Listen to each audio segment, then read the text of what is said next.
everyone. Thank you for tuning in to another episode of Hashtag Makeup Together, how to make a simple dinner. Tonight I'm going to be making some bone broth, and this is going to take me into the week. So I am just making this on a Saturday, and I'm going to take the bone broth that I make and incorporate it into all the meals that I'm going to be taking to work with me. So this is just a little bit of meal prep, because I've been having just a lot of stomach issues. And I'm going to tell you guys a little bit about that and what I have learned in this video. So I hope that this will be really helpful to anyone dealing with autoimmune diseases or leaky gut. I'm going to kind of go into what I have learned from that. So the first thing that I'm going to do before I get into it is I'm going to go ahead and do the beginning part of making bone broth. So you want to get your bones, and I haven't made this without roasting them before, but I just always heard that it's good to roast the bones first. So I'm going to preheat the oven to 400, and I am going to roast them for just 15 minutes, 15-20, and then I'm going to get everything into the crock pot. And so I have today just some beef marrow bones. I just got these from Kroger. These were actually on sale. But you can get the bones from anywhere, really. And I've gotten them from Sprouts as well. So really, I've gotten mine just from Sprouts and Kroger. And you can get different kinds of bones. So this is the kind that I did mine with at first. And I know that it looks a little gross. Honestly, the first time that I had heard of bone broth and just making it the first time, I was pretty grossed out. But I can tell you that after just having that whole crock pot full of that bone broth made a huge difference on how I was feeling. So I'm going to go ahead and get that started. Alright, so I have here, I took them out of the packaging they were in, and I just put them onto the pan. You don't need to season them or anything, no olive oil or whatnot that I usually put on stuff. So this is it. So I'm going to take these and I'm going to put them in the oven, and they are going to sit in there for 15-20 minutes. So last year when I got diagnosed with sarcoidosis, the doctor that I was seeing was just a regular pulmonologist, and he suggested that I take steroids for the issues that I was having. I was having a lot of chest tightness and just a lot of discomfort in my lymph nodes. And I didn't want to do that. And after doing a lot of research, and I found out about how people were healing their bodies, and the symptoms of these autoimmune diseases were going away, or for some becoming a lot more manageable. And so I decided that I wanted to go see a holistic doctor. There was a doctor that was like 5 minutes away from my house, very convenient. I was really excited that I found him. And I met with him, and he suggested that we do a full panel blood work. And this blood work was going to go very in-depth in what they were looking for. And he kind of showed me everything that they were going to be looking at. And unfortunately, insurance doesn't pay for a lot of holistic doctors. I don't know why, because the things that they are telling us are just, it's really making a huge difference, rather than just taking steroids that's going to cause more problems later on down the road, like liver failure or something like that. It would be much easier to just take care of your body. So after we did the blood work, it came back. He sat down, told me everything. My body was low on a bunch of different vitamins, because I'm also anemic, and so all this other stuff.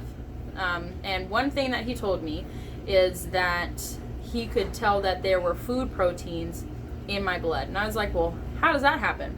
And so he was explaining to me that that was the first sign that, I guess because the number was lower, it was just showing that it wasn't that big of a problem, but it was there, and that is leaky gut. And so what that is pretty much the food that we are eating. It pretty much just makes a hole like that. I guess it's the acids in it. It just puts a hole into your digestive system, into your gut. And what happens is when you eat, then some of the food goes into your bloodstream. And in doing a lot of research and talking to this doctor, he let me know that a lot of autoimmune diseases people who have autoimmune diseases, they have leaky gut. Not necessarily saying that the leaky gut is causing these different autoimmune diseases, but it is one piece that a lot of people who have autoimmune diseases share, is that their gut health is totally out of whack. And so he gave me some powder bone broth. It actually doesn't taste too bad. I was really hesitant to try it. It is pumpkin flavor, and I'm not super big on pumpkin. But I went ahead and tried it anyway. And I was just drinking it every night before I went to bed and adding like turmeric and stuff in it, trying to help with the inflammation. And I heard about from Dr. Axe and also some of the other people in my research about bone broth. And so I wanted to give that a try. And so if you were looking at these bones and just like, ew, I wouldn't want to try that, let me explain to you what I learned and also what I experienced. And so the bone broth, pretty much what it does is that when you are cooking the bones and you're going to simmer it, I'm going to put it in the crock pot for 24 hours. It's just going to kind of sit on low. It pulls out of the bones the collagen, and what the collagen does is it coats your insides in your gut, and it basically patches up the holes that are in your gut, and so therefore it's not leaky anymore. And by ingesting that, it's healing your gut. And that the gut, I have found just in like my diet changes and how I feel, if there are certain things that I cheat with, like one of the things that I really cheat with is chips, and they're just like regular Kroger brand salted. Like I don't get like Doritos or anything that has a lot of extra additives. It's just chips, and that throws my stomach way off. And I have noticed in me that when my stomach is unhappy, not only does it make my sarcoidosis flare up, but it also has a huge impact on my mental state.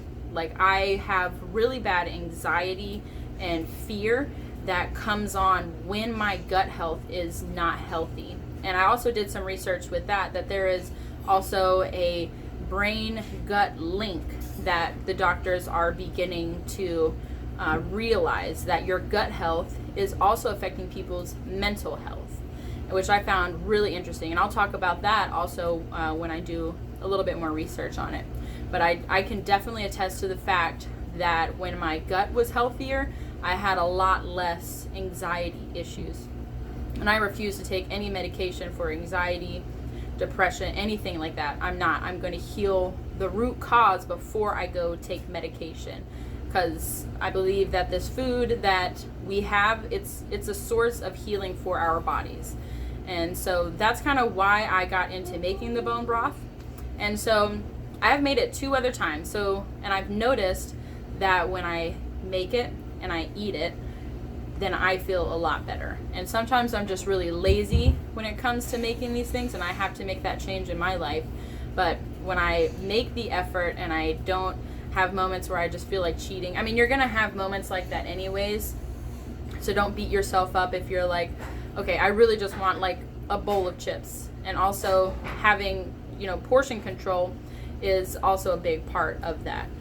But you don't just completely restrict yourself from cheating, or it's just gonna be so hard, when you're trying to make different lifestyle changes. So I have been feeling really bad. My gut has just not been good. And even though I've been eating vegetables and stuff like that, there is something else, and I'm going to have to kind of look into my diet to see what it is.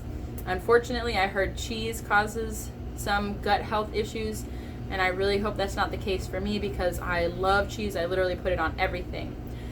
So I need to kind of research in my diet to see what could also be causing it. Because I definitely did kind of have more cheat days once I was like, oh wow, I feel good, I feel healthy. Well, maybe I can eat, X, Y, and Z. And then I started eating those, and maybe a little too infrequently, or a little too frequently rather, that I was cheating on stuff. And now I'm kind of feeling myself going back to kind of how I was feeling mentally and physically. And I don't like it at all. And so, but I'm happy that I now have knowledge that I can change those things without having to just panic and freak out. Like, why do I feel like this? I know what it is, and I know the steps that I need to take. And by eating better and making a conscious effort to eat healthier, that I know that I'm going to feel better. So that's why I'm making this bone broth today, and I'm going to try to do it more frequently like that, because I have got to get back to that point where I was, because feeling bad, it's not, and it's helped me kind of when I have the opportunity to eat like a slice of cake. I'm like, okay, this cake is going to taste good for the next 5 minutes, but immediately after that, I know with me, when I have sugar, my anxiety goes through the roof, and just anxiety and fear all together. So when I look at food and I'm like, do I want to feel like that? And so there's some things like cake and certain ice creams I don't eat because I know I'm gonna feel like crap. But if it's like chips where I'm like, I might have a little, inflammation feeling in my lymph nodes. Do I really want that? And so I guess I have been wanting more of the inflammation, because that's kind of what I've been doing. So I need to just retrain my brain on that. So that's kind of where all this is, and I hope that's helpful. And if anybody has any other questions, I would be glad to share with you, because I've read a lot of books, asked the doctor a million questions, because I wanted to know kind of how all this stuff worked. So yeah, that's it for the bone broth. So the next thing that I'm going to do, I'm going to wait for the bones to be done. They have about another 10 minutes, and then I will show you guys what else I put in it and how we finish off the bone broth. Alright, so the bones are done, so I'm going to go ahead and put in the vegetables. So these are just a bunch of vegetable ends and the pieces that we didn't use. So you're not going to eat these. These are going to just be used for the flavoring, and then will be thrown out afterwards. So in here we have this is like the bottom of lettuce. We have some celery in here. We have carrots. We have some asparagus. That's carrot skins. There is some of the onion bottoms. I just throw it all in. So I'm going to just fill up the bottom right here. Just like that. And then I'm also going to be adding in 2/3 of apple cider vinegar in here. Let me dry off my hand. Oh, it's right here. All right, and then I'm going to add in some seasonings. So I add turmeric. Turmeric, I'm sure you have heard me say this before, is great for reducing inflammation. So I'm going to add some of that in there. And also, when you pair turmeric with black pepper, it like activates the turmeric and allows your body to soak in all of the nutrients from the turmeric, helping you to reduce inflammation. And that was just some bay leaves. So now I'm going to get to the bones, and I'm going to show you guys. There are some oils, if you can see that, that came out. All of this is going to go in there. So I'm just going to pour it in, all of those, and then I'm going to push in the bones. So you want all of it. And this really does not smell that bad, but when you are making the bone broth, it does smell a little bit. So just be forewarned. But the health benefits of this far outweigh the not so wonderful smell that this produces. So I'm just going to try to get all of the juices off there. And then, so the next thing that you want to do is, well, I did drop one. All right. So we have all of that in there. The vegetables, the seasonings, the bone broth. And next I'm going to just pour over some water. I'm going to be using filtered water, and I'm just going to make sure that it covers everything in here. All right, so this is what it looks like once it's all done. I use the filtered water that I used was just from my refrigerator. So that's what that is.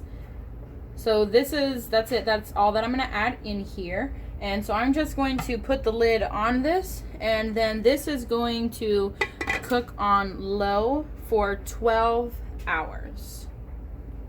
All right, guys, so we have the bone broth here. It has been on medium heat, or on low heat rather, for about 24 hours, a little bit over. And so this is what it looks like afterwards. You can definitely tell that it's a lot darker. And so I actually also added, after I put everything in, I had some spices from my garden that I went ahead and added in. And that was just like some parsley, some thyme, and there was like one other one, just to kind of add a little bit more to it. So it's definitely a lot thicker. And so this next thing that you want to do is you want to just take out all of the vegetables, and I'm going to be putting them into a Kroger bag that I have here in the sink. And I'm just going to try to get, you know, every drop, and I'm going to end up throwing away all the vegetables and all of the bones. So that is this next step once it's been in the crock pot for about 24 hours. Is just getting out all of the vegetables, because since it was cooking for a long time on low heat, it had everything time to kind of seep out, all the nutrients to seep out of all the vegetables, and then the bones as well. As you can see, that's the bone.